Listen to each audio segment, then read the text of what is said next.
بسم اللہ الرحمن الرحیم الحمدللہ رب العالمین والصلاة والسلام علی سید الانبیاء والمرسلین والعاقبۃ للمتقین اما بعد فاعوذ باللہ من الشیطان الرجیم بسم اللہ الرحمن الرحیم یا ایہا الذین آمنوا اتقوا اللہ وکونوا مع الصادقین۔ معزز سامعین و ناظرین، اس سے پہلی نشست میں جو حضور سیدنا غوث اعظم رضی اللہ تعالیٰ عنہ کی نسبت سے تھی، ہم نے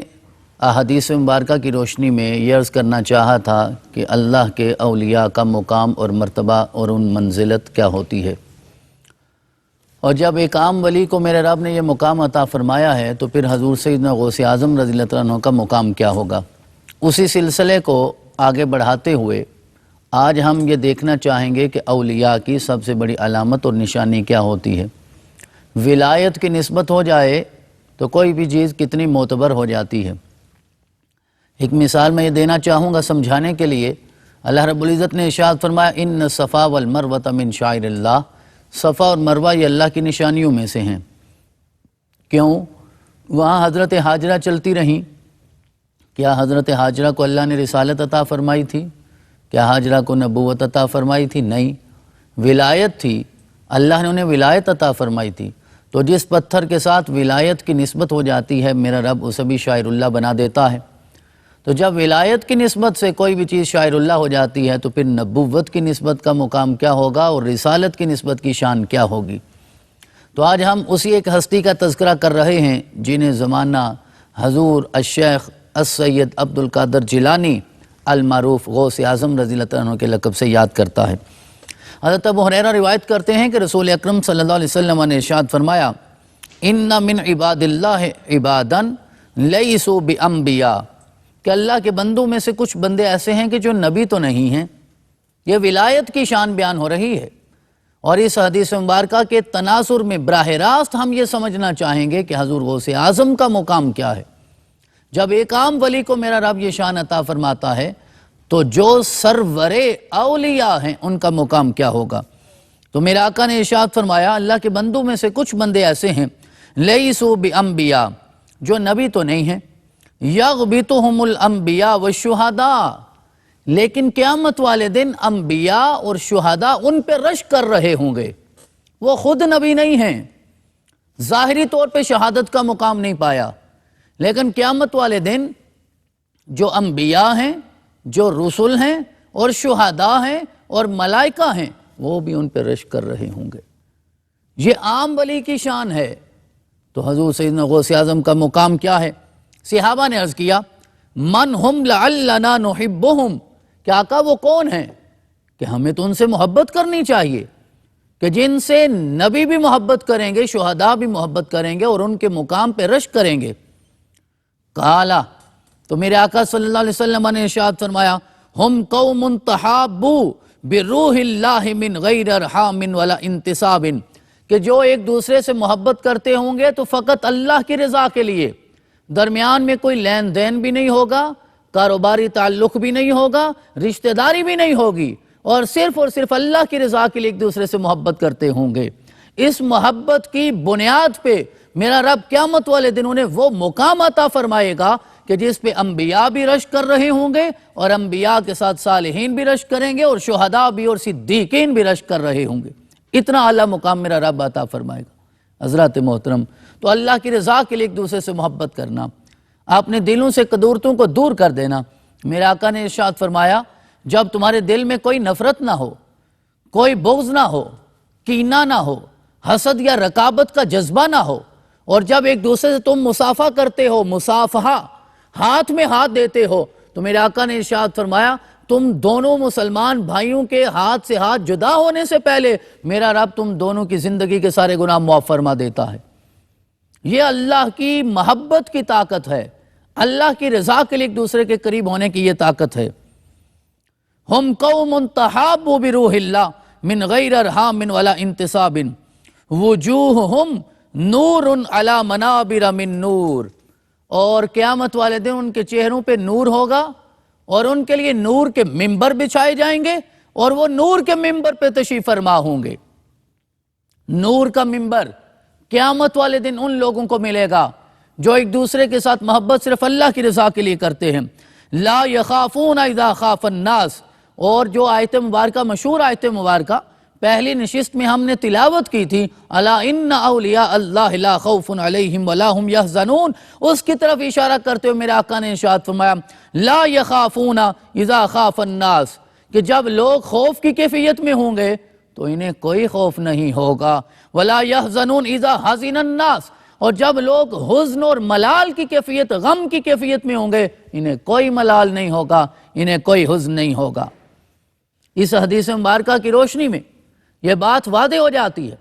کہ جو اللہ کا ولی ہے، اللہ کا مقرب ہے، اللہ کا محب بھی ہے، اللہ کا محبوب بھی ہے، رسول اکرم علیہ تحیۃ و ثنا کی اطاعت کرنے والا ہے، نقش قدم پہ چلنے والا ہے، آپ کی سنتوں پہ عمل کرنے والا ہے، آپ سے محبت کرنے والا ہے، نوافل کی کثرت کرنے والا ہے، فرائض میں کوتاہی نہیں کرتا، تو میرا رب اسے یہ مقام عطا فرمائے گا کہ اس کے دل کو پاک کر دیتا ہے، اور جب دل پاک ہو جاتا ہے تو حسد بھی ختم ہو جاتا ہے، بغض بھی ختم ہو جاتا ہے، کینہ اور نفرت اور عداوت بھی ختم ہو جاتی ہے، محبت ہی محبت ہو جاتی ہے، اور پھر میرا رب ان لوگوں کو قیامت والے دن وہ نور کے منبر عطا فرمائے گا کہ انبیاء بھی دیکھ کر رشک کر رہے ہوں گے، شہداء بھی رشک کر رہے ہوں گے، صالحین اور صدیقین بھی رشک کر رہے ہوں گے، اتنا اعلیٰ مقام میرا رب انہیں عطا فرمائے گا۔ اب خود تصور کیجئے جب ایک عام ولی کا یہ مقام ہے تو جس نے 40 سال عشاء کے وضو سے فجر کی نماز ادا کی ہے، جس نے پیدا ہوتے ہی روزے کی کیفیت میں پیدائش جسے میرے رب نے عطا فرمائی ہے، ولادت نصیب ہوئی ہے، اس کا مقام کتنا اعلیٰ ہوگا۔ تو اللہ کے اولیاء کی نشانی کیا ہے،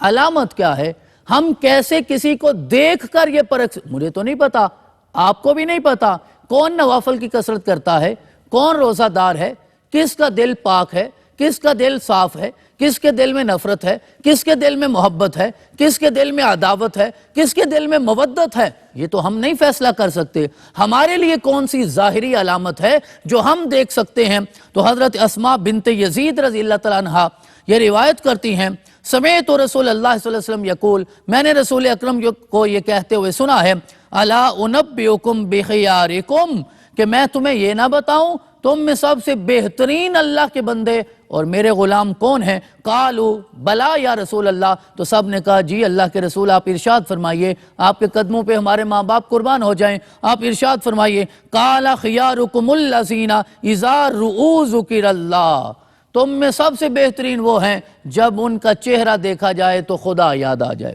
ان کے چہرے پہ وہ رونق ہوتی ہے، وہ نور ہوتا ہے، وہ چمک ہوتی ہے، وہ دھمک ہوتی ہے، وہ تمازت ہوتی ہے کہ جو دیکھنے کے بعد پتہ چلتا ہے یہ صبغت اللہ ہے، یہ اللہ کا رنگ ہے جو اس نے اپنی جناب سے اپنے بندوں کو عطا فرمایا ہے۔ تو اگر اللہ کا کوئی نیک بندہ، مقرب بندہ، محبوب بندہ، اللہ کا ولی، اور کتنے واقعات حضور سیدنا غوث اعظم رضی اللہ تعالیٰ عنہ کی زندگی میں ہمیں نظر آتے ہیں کہ آپ کسی کے سامنے تبلیغ نہیں فرماتے تھے، کوئی تقریر، کوئی واعظ نہیں ہوتا تھا، اور غیر مسلم آپ کا صرف چہرہ دیکھتے تھے، ان کی زبان پہ کلمہ جاری ہو جاتا تھا، اور وہ کہتے تھے چہرہ اتنا حسین ہے کہ ہم جان گئے ہیں کہ اگر عبد القادر اتنا حسین ہے تو پھر جناب محمد رسول اللہ صلی اللہ علیہ وسلم کے حسن کی کیفیت کیا ہوگی۔ اسی حدیث مبارکہ کو، اسی مضمون کو، ولایت کی اس علامت کو، ولایت کی اس نشانی کو حضرت ابن عباس رضی اللہ تعالیٰ عنہما نے بھی روایت کیا ہے۔ سئلہ رسول اللہ صلی اللہ علیہ وسلم ان اولیاء اللہ، کہ رسول اکرم علیہ تحیۃ و ثنا سے پوچھا گیا کہ آقا ارشاد فرمائیے اللہ کے اولیاء کون ہیں؟ تو آپ نے ارشاد فرمایا الذین اذا رؤوا ذکر اللہ، کہ جب بھی انہیں دیکھا جاتا ہے تو چہرہ دیکھ کر خدا کا ذکر شروع ہو جاتا ہے، اس کی یاد تازہ ہو جاتی ہے، اور پتہ چل جاتا ہے رنگ سب سے بہترین وہی ہے جو اللہ کا رنگ ہے، جو صبغت اللہ ہے، اس سے بہترین کوئی اور رنگ نہیں ہو سکتا۔ تو میرا رب یہ دنیاوی اعتبار سے نہیں، دینی اعتبار سے، اللہ اپنی رضا کے اعتبار سے، سرور کائنات کی اطاعت کے اعتبار سے جسے چاہتا ہے عطا فرماتا ہے۔ حضرت عبداللہ بن مسعود رضی اللہ تعالیٰ عنہ روایت کرتے ہیں، قال رسول اللہ صلی اللہ علیہ وسلم، رسول اکرم صلی اللہ علیہ وسلم نے ارشاد فرمایا، ان من الناس مفاتیح لذکر اللہ اذا رؤوا ذکر اللہ، یقیناً بعض لوگ اللہ تعالیٰ کے ذکر کی کنجیاں ہوتے ہیں، انہیں دیکھ کر اللہ تعالیٰ یاد آ جاتا ہے۔ یعنی انسان غافل ہوتا ہے، اس کیفیت میں ہوتا ہے کہ اللہ کا ذکر زبان پہ جاری نہیں ہوتا، لیکن کسی اللہ کے مقرب بندے کا، اللہ کے نیک بندے کا، برگزیدہ بندے کا، اللہ کے کسی ولی کا، اللہ کے کسی محبوب کا چہرہ دیکھتا ہے تو وہ ذکر پہ جو قفل لگا ہے، تالے لگے ہوتے ہیں، وہ کھل جاتے ہیں، دلوں پہ لگا ہوا چڑھا ہوا زنگ دور ہو جاتا ہے، اور زبانوں پہ اللہ کا ذکر جو ہے وہ جاری ہو جاتا ہے۔ تو یہ اولیاء کے چہروں کی شان ہے کہ جو ان کے کردار کی وجہ سے، عمل کی وجہ سے، ایمان کی وجہ سے، عمل صالح کی وجہ سے، صداقت کی وجہ سے، امانت کی وجہ سے میرا رب چہروں پہ یہ چمک دمک اور نور جو ہے وہ پیدا فرما دیتا ہے۔ تو میں پھر یہ عرض کروں گا کہ یہ اللہ کے ہر اس ولی کی شان ہے جو نوافل کی وجہ سے کثرت کرتا ہے۔ تو جس نے 40 سال عشاء کے وضو سے فجر کی نماز پڑھی ہوگی، ذرا اندازہ کیجئے ان کے چہروں کو میرے رب نے کیسی بزرگی عطا فرمائی ہوگی، کون سا نور عطا فرمایا ہوگا۔ حضرت عمر بن الحمق رضی اللہ تعالیٰ عنہ روایت کرتے ہیں، قال رسول اللہ صلی اللہ علیہ وسلم، رسول اکرم علیہ تحیت والثناء نے ارشاد فرمایا، لا یحق العبد حقیقت الایمان حتی یغضب للہ ویرضى للہ۔ اس وقت تک بندہ ایمان کی حقیقت کو نہیں پہنچ سکتا جب تک وہ اپنی محبت بھی اللہ کی رضا کے لیے اور نفرت بھی اللہ کی رضا کے لیے نہ کر لے۔ یعنی جس سے محبت کرے تو محبت کرنے کی وجہ اللہ کو راضی کرنا ہو، اور اگر کسی سے محبت نہ ہو تو وہ بھی اللہ کی رضا کے لیے ہو۔ جب تک اللہ کی رضا میں اس حد تک انسان فنا نہیں ہو جائے گا تو اس وقت تک وہ ایمان کی حقیقت کو نہیں پہنچ سکتا۔ فَإِذَا فَعَلَ ذَلِكَ، اور جب وہ ایسا کر لے گا، استحق حقیقت الایمان، تو پھر وہ ایمان کی حقیقت کا مستحق ہو جائے گا، ایمان کی حقیقت کو پا لے گا۔ وَإِنَّ أَحِبَّائِي وَأَوْلِيَائِي الَّذِينَ يُذْكَرُونَ بِذِكْرِي وَأُذْكَرُ بِذِكْرِهِمْ، اور پھر میرے آقا نے ارشاد فرمایا، میرے ساتھ محبت کرنے والے، حتیٰ کہ میرے بھی محبوب میرے وہ غلام ہوتے ہیں، وہ اولیاء ہوتے ہیں کہ جن کا ذکر کیا جائے تو میرا ذکر جاری ہو جاتا ہے، اور میرا ذکر کیا جائے تو ان کا ذکر جاری ہو جاتا ہے۔ ذرا دیکھیے، ہم قرآن کی کوئی آیت پڑھتے ہیں، آیت قرآن کی ہوتی ہے، تفسیر میں حضور سیدنا غوث اعظم کا نام آتا ہے، ہم پڑھتے کوئی حدیث ہیں لیکن اس کی تشریح میں حضور سیدنا غوث اعظم کا تذکرہ شروع ہو جاتا ہے۔ پتہ یہ چلا کہ اللہ کے اولیاء کا ذکر میرا رب اپنے ذکر کے ساتھ ملا کے رکھتا ہے، اپنے رسول کے ذکر کے ساتھ ملا کے رکھتا ہے۔ تو ولایت دو طرح کی ہوتی ہے، ایک ولایت تشریعی ہوتی ہے، دوسری ولایت تکوینی ہوتی ہے۔ تشریعی ولایت سے مراد یہ ہے کہ میرا رب انہیں ولایت